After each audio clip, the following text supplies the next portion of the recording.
خب بریم سراغ چادر مسافرتی دوخت سفارشی که بازش کنیم و دربارش چیا داره.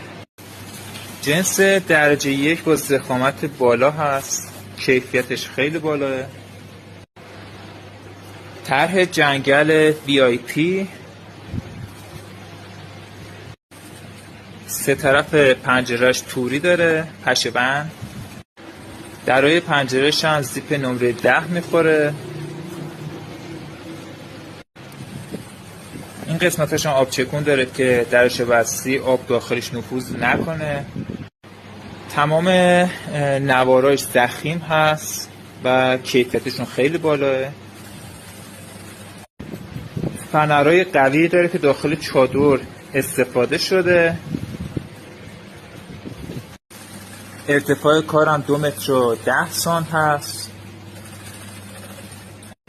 در ورودیش هم توری داره، تمام که به صورت خود پارچه میتونه استفاده بکنیم.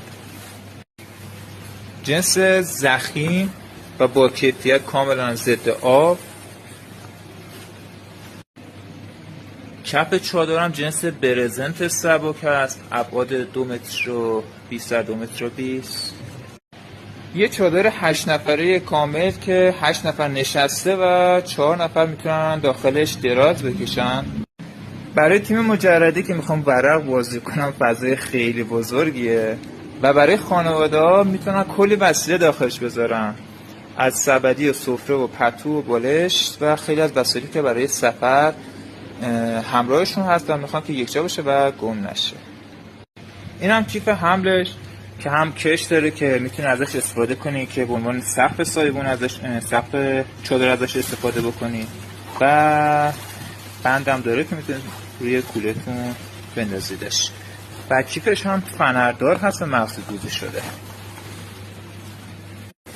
4 گوشهش که حلقه داره که میتونید ازش استفاده کنید برای سقف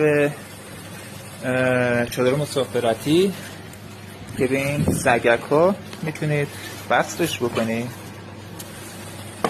و میتونید تناب بکشید و روی زمین هم فیکسش کنید.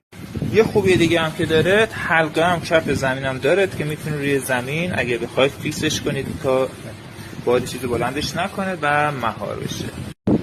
خب این چادر مسافرتی طرح جنگل، ارتفاع 2 متر و 10، 8 نفره، کیفیت دوخت بالا، جنس درجه 1.